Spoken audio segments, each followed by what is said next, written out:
अस्सलाम वालेकुम dear students, 10th physics chapter number 4 force and motion इसको डिस्कस कर रहे थे। लास्ट टाइम हमने डिस्कस किया था motion of bodies attached with a string passing over a pulley. उसका फर्स्ट केस डिस्कस किया था कि अगर मैं स्ट्रिंग के साथ दो बॉडीज़ को अटैच कर देता हूँ, उस स्ट्रिंग को पुली के ऊपर से गुजारता हूँ और दोनों बॉडीज़ वर्टिकली अटैच्ड हैं।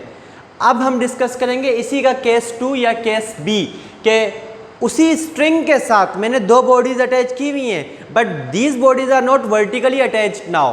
बट क्या है, एक बॉडी हॉरिजॉन्टल सरफेस पर है और दूसरी बॉडी क्या है बेटा, वर्टिकली हैंग्ड है। When one body is vertically attached, एक बॉडी को वर्टिकली अटैच किया है, while other is lying on a horizontal surface, जबकि जो दूसरी बॉडी है उसको हमने कहाँ रखा हुआ है, एक हॉरिजॉन्टल सरफेस, एक टेबल के ऊपर रखा हुआ है। बेटे अब इसको हम जो है सबसे पहले डेरिवेशन करने के लिए हमें कुछ कंसीडरेशन करनी होती है। हम कहते हैं कि कंसीडर टू बॉडीज, एक बॉडी ए है और दूसरी बॉडी बी है, ऑफ मासेस m1। बॉडी ए का मास m1 है और बॉडी बी का मास m2 है। उसको हमने अटैच कर दिया है किसके साथ बेटा, एक स्ट्रिंग के साथ, एक धागे के साथ, और उस धागे को हमने कहाँ से गुजारा है, पुल्ली के ऊपर से, जैसा कि दिखाया गया है। अब बेटा हमें क्या करना है, हमें मालूम करना है एक्सेलरेशन बॉडीज का और मालूम करना है टेंशन स्ट्रिंग के अंदर। आप जानते हैं जब भी आपने डेरिवेशन करनी है टेंशन और एक्सेलरेशन के लिए आपको दो इक्वेशन बनानी है। एक इक्वेशन हम बॉडी ए से बनाएंगे और दूसरी इक्वेशन बॉडी बी से बनाएंगे। बेटा बॉडी ए के ऊपर कौन कौन सी फोर्सेस लग रही हैं, दो फोर्सेस। एक वेट की फोर्स जो हमेशा कहाँ एक्ट करती है बेटे, डाउनवर्ड, ये बॉडी के वेट की फोर्स आ गई।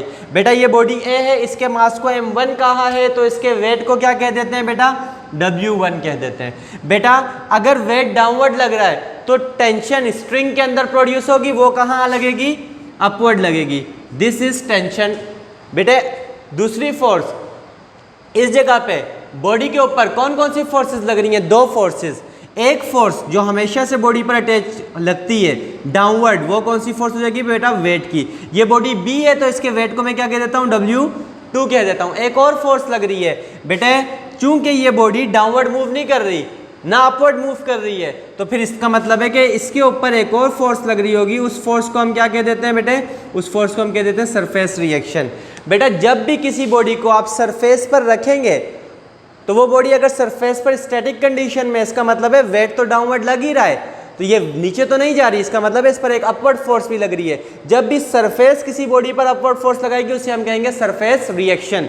तो बेटा इसका सरफेस रिएक्शन अपवर्ड लग रहा है और इसका वेट कहाँ लग रहा है, डाउनवर्ड, बॉडी बी के ऊपर। लेकिन एक और फोर्स भी तो है, अगर मैं इस बॉडी को इसके साथ स्ट्रिंग के साथ अटैच करूंगा, ये बॉडी इसके साथ अटैच है तो इसके ऊपर एक फोर्स ऐसे भी तो लग रही है जो स्ट्रिंग की फोर्स है इस तरफ, उस फोर्स को मैं क्या कहूँगा, टेंशन की फोर्स कहूँगा। बेटे अब डेरिवेशन करनी है एक्सेलरेशन और टेंशन के लिए, तो सबसे पहले हम लिखते हैं अनबैलेंस फोर्स।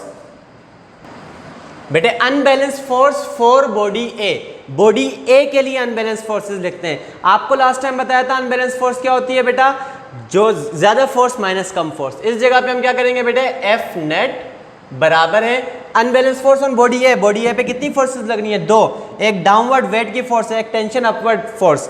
बेटा ज्यादा फोर्स कौन सी है, बेटे ज्यादा फोर्स हमें तब पता चल सकेगा जब हम इस जगह पे एक सपोजिशन लेते हैं कि अगर सपोज कर लेते हैं, सपोज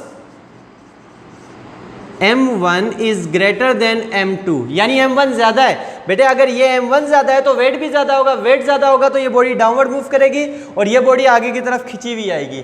यानी ये दो बॉडी इस तरीके से रखी हुई है, एक हॉरिजॉन्टल सरफेस पर, एक वर्टिकली अटैच है। अगर ये बॉडी भारी है तो ये डाउनवर्ड मूव करेगी और ये बॉडी क्या होगी बेटे, इस तरीके से आगे की तरफ जाएगी। तो ये वेट ज्यादा फोर्स है, चूंकि बॉडी डाउनवर्ड मूव कर रही है विद एक्सेलरेशन ए, तो इसका मतलब है जिस डायरेक्शन में बॉडी मूव कर रही है इसका मतलब है उस डायरेक्शन में फोर्स ज्यादा है। बॉडी डाउनवर्ड मूव कर रही है इसका मतलब वेट की फोर्स ज्यादा है, तो W1 माइनस टी। ये तो हो गई बेटा बॉडी ए की इक्वेशन। तो इसको मैं थोड़ा मजीद सिंप्लीफाई कर लेता हूँ। अनबैलेंस फोर्स का फॉर्मूला क्या होता है बेटा, MA। अनबैलेंस फोर्स बॉडी ए पर लगा रहे हैं, बॉडी ए के मास को हम क्या कहते हैं, M1, तो ये हो जाएगा M1A इज इक्वल टू, बेटा W होता है mg के बराबर, बॉडी ए की बात कर रहे हैं, बॉडी ए के मास को M1 कहा हुआ है, माइनस टी हो गया। इसको मैं कह देता हूं इक्वेशन नंबर 1। बेटा सिमिलरली अनबैलेंस फोर्स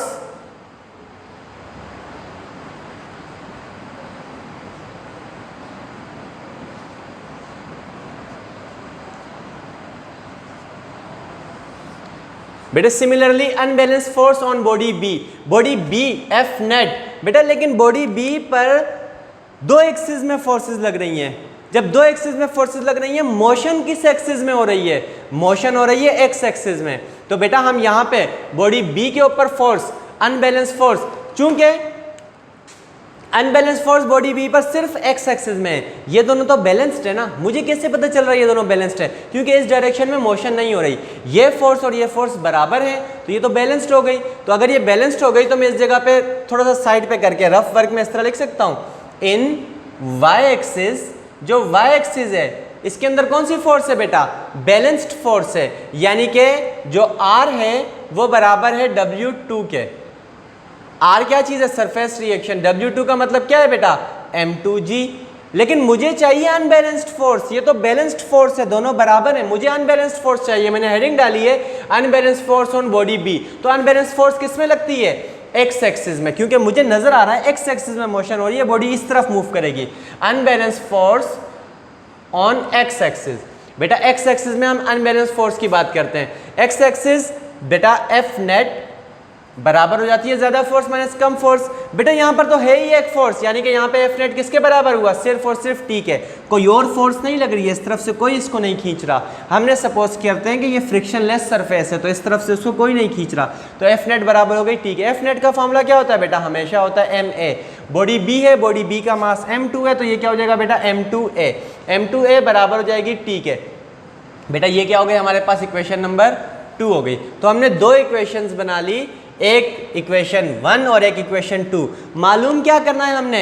एक्सेलरेशन और टेंशन मालूम करना है। बेटे अगर मुझे एक्सेलरेशन चाहिए, यहाँ पर भी ए है इस इक्वेशन में, इस इक्वेशन में भी ए है। अगर तो मैं एक्सेलरेशन की वैल्यू मालूम कर रहा हूँ तो टेंशन क्या होनी चाहिए? उस इक्वेशन में टेंशन नहीं आनी चाहिए, लास्ट फार्मूले में टेंशन नहीं आनी चाहिए। मुझे नजर आ रहा है यहाँ पे टी माइनस में, यहाँ पे कोई भी साइन नहीं है, मतलब प्लस में। अगर मैं दोनों इक्वेशंस को ऐड कर दूं तो मेरे पास एक्सेलरेशन की वैल्यू आ जाएगी। तो अब मैं हेडिंग डालूंगा for acceleration A, add equation 1 and 2। तो हमने इस जगह पर लिखा for acceleration equation, for acceleration formula, for acceleration A. Acceleration A के लिए क्या किया जाए? ऐड किया जाए किसको? इक्वेशन 1 एंड इक्वेशन 2, इन दोनों इक्वेशंस को ऐड कर दिया जाए। इक्वेशन 1 की लेफ्ट साइड इक्वेशन 2 की लेफ्ट साइड में जमा होगी, इक्वेशन 1 की राइट साइड इक्वेशन 2 की राइट साइड में जमा होगी। तो इसकी लेफ्ट साइड पे क्या लिखा हुआ है बेटा? M1A प्लस बेटा इक्वेशन 2 की लेफ्ट साइड M2A बराबर हो जाएगा, राइट साइड राइट में जमा होगी। इसकी राइट साइड क्या है बेटा? M1G माइनस टी प्लस इसकी राइट साइड क्या है? सिर्फ टी। बेटा माइनस का टी प्लस का टी कैंसल आउट हो जाएगा। इस जगह पे ए इधर भी है, ए इधर भी है, दोनों टर्म्स प्लस हो रही हैं, तो ए कॉमन ले लेते हैं। ए कॉमन लिया तो अंदर क्या बचा बेटा? M1 प्लस M2 ब्रैकेट में बच गया। इस जगह पे क्या बचा बेटा? सिर्फ और सिर्फ बचा M1G के बराबर। मुझे एक ही इक्वेशन चाहिए, M1 प्लस M2, यहाँ पे पूरी ब्रैकेट क्या हो रही है? मल्टीप्लाई। दूसरी तरफ जाने के बाद क्या हो जाएगी बेटे? डिवाइड। तो ए को यही रहने देते हैं, ए बराबर हो जाएगा, उस तरफ पहले से क्या लिखा हुआ है? M1G divided by M1 plus M2। बेटा इस इक्वेशन को हम इस तरह भी लिख सकते हैं, A बराबर हो जाएगा M1 divided bye M1 plus M2, इस पूरे से मल्टीप्लाई होगा G। ये दोनों एक ही बात है, लेकिन हमने पिछली इक्वेशन को इस सेंस में लिखा था, इसलिए हमने इस इक्वेशन को भी ऐसे ही लिख लिया। G कंप्लीट मल्टीप्लाई होगा, जाहिर सी बात है न्यूमरेटर में, ऊपर न्यूमरेटर से मल्टीप्लाई होगा, दोबारा यही बन जाएगा। तो हमने ये इक्वेशन डिराइव कर ली। किस चीज़ की इक्वेशन है बेटा? ये है एक्सेलरेशन की इक्वेशन। किस बॉडी के एक्सेलरेशन की इक्वेशन है? उस बॉडी के एक्सेलरेशन की इक्वेशन है जिसे आपने स्ट्रिंग के साथ अटैच किया हुआ है, और एक बॉडी वर्टिकली अटैच्ड है और दूसरी हॉरिजॉन्टली अटैच्ड है। तो बेटा अब हम इसके टेंशन की इक्वेशन को डिराइव करते हैं। जी बेटे फॉर टेंशन टी के लिए ऐसा क्या किया जाए इन दो इक्वेशंस में, इक्वेशन 1 और 2 में, कि टी की वैल्यू क्या हो जाए? बच जाए और एक खत्म हो जाए। अगर मैं ऐड करता हूं तो टी खत्म हो जाता है, यानी कि ऐड नहीं करना। अगर मैं सब्ट्रैक्ट करता हूं माइनस टी, ये भी माइनस का हो जाएगा, सब्ट्रैक्ट करेंगे तो माइनस का 2t बच जाएगा, यानी टी तो बच जाएगा, लेकिन ये m1a है, ये माइनस का m2a है, a फिर भी बच जाएगा, यानी कोई फायदा नहीं होगा। तो मुझे नजर आ रहा है यहाँ पे a एक तरफ है, दोनों नंबर मल्टीप्लाई हो रहे हैं, यहाँ पे भी मल्टीप्लाई हो रहे हैं। तो अगर मैं इन दो इक्वेशंस को डिवाइड करूँ तो a क्या हो जाएगा, खत्म हो जाएगा। तो बेटा फॉर टेंशन t के लिए dividing equation 1 by equation 2, equation 2 से इक्वेशन 1 को क्या कर दिया जाए बेटे, डिवाइड कर दिया जाए। तो इक्वेशन 1 ऊपर रखेंगे, m1a इक्वल टू बेटा इधर क्या बचा, m1g माइनस टी। डिवाइड करने का मतलब है लेफ्ट साइड लेफ्ट से डिवाइड होगी, इसकी लेफ्ट साइड ये है, इसकी लेफ्ट साइड है m2a, और राइट साइड से डिवाइड होगी, इसकी राइट साइड ये है, इसकी राइट साइड है सिर्फ और सिर्फ t। बेटे a से a कैंसल, क्या बचा, m1 divided by m2 is equal to इधर क्या बचा, m1g minus T divided by t। ये कैंसिल नहीं हो सकते, क्यों, क्योंकि ये माइनस हो रहा है, ऊपर ये माइनस हो रहे हैं। अगर तो ये t मल्टीप्लाई हो रहा होता फिर ये t से t कैंसिल हो जाता, लेकिन यहाँ पर क्या हो रहा है बेटे, यहाँ पर ये माइनस हो रहा है। तो क्या किया जाए, क्रॉस मल्टीप्लाई किया जाए, t इधर जाके मल्टीप्लाई हो जाएगा, m2 जाके उस पूरी ब्रैकेट से मल्टीप्लाई होगा। तो बेटे नेक्स्ट स्टेप में हमारे पास t जाकर m1 से मल्टीप्लाई होगा, तो यानी ये क्या हो जाएगा, m1t बच जाएगा। इधर जाके m2 इस पूरी ब्रैकेट से मल्टीप्लाई होगा, तो m2 m1 से भी मल्टीप्लाई होगा और m2 t से भी मल्टीप्लाई होगा। तो बेटा क्या हो जाएगा, एक बार चलें एक स्टेप बढ़ा देते हैं, m2 जाकर इस पूरी ब्रैकेट से मल्टीप्लाई होगा। तो नेक्स्ट स्टेप में क्या हो जाएगा बेटा, m1t बराबर है m2 मल्टीप्लाई m1। तो मैं m1 पहले लिख लेता हूँ, m2 बाद में लिख लेता हूँ, फिर जी मल्टीप्लाई होगा तो तीनों साथ आ जाएंगे। अब आपकी मर्जी है, किसी को भी पहले लिखें, m1 m2g, बेटा m2 t से भी मल्टीप्लाई होगा, तो plus into minus it will be minus, m2 multiply t it will be m2t। बेटा मुझे t चाहिए, तो इस टर्म में भी t आ रहा है, इसमें भी t आ रहा है, ये इधर माइनस और ये इधर जाकर क्या हो जाएगी बेटा प्लस। तो क्या बचेगा हमारे पास, m1t, ये माइनस का इधर आने के बाद प्लस का m2t इज इक्वल टू इधर क्या बचा, m1 m2g बचा। हमें t चाहिए, t कॉमन ले लेते हैं, इधर क्या बचेगा अंदर, m1 plus m2 is equal to m1 m2g। मुझे t की वैल्यू चाहिए, तो बेटा t बराबर हो जाएगा, इधर पहले से क्या लिखा हुआ है, m1 m2g। बेटा m1 प्लस m2 इधर पूरी ब्रैकेट मल्टीप्लाई हो रही थी, दूसरी तरफ जाने के बाद क्या हो जाएगी, डिवाइड हो जाएगी, m1 प्लस m2। इसको हम इस तरह भी लिख सकते हैं, इस तरीके से यूं ब्रैकेट लगाकर g लिख लें। बात एक ही है, ये g ऊपर वाले नंबर से मल्टीप्लाई हो रहा है तो वही हो जाएगी। बेटा यहाँ तक क्लियर हो गया, हमने एक्सेलरेशन की भी वैल्यू डिराइव कर ली और हमने टेंशन की भी वैल्यू डिराइव कर ली।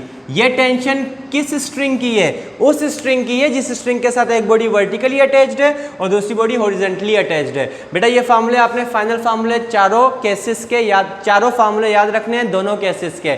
इस पर हम न्यूमेरिकल सॉल्व करेंगे। नेक्स्ट लेक्चर में आपसे मिलते हैं, उसमें हम मोमेंटम को पढ़ेंगे। तब तक अपना ख्याल रखिए, अल्लाह हाफिज़।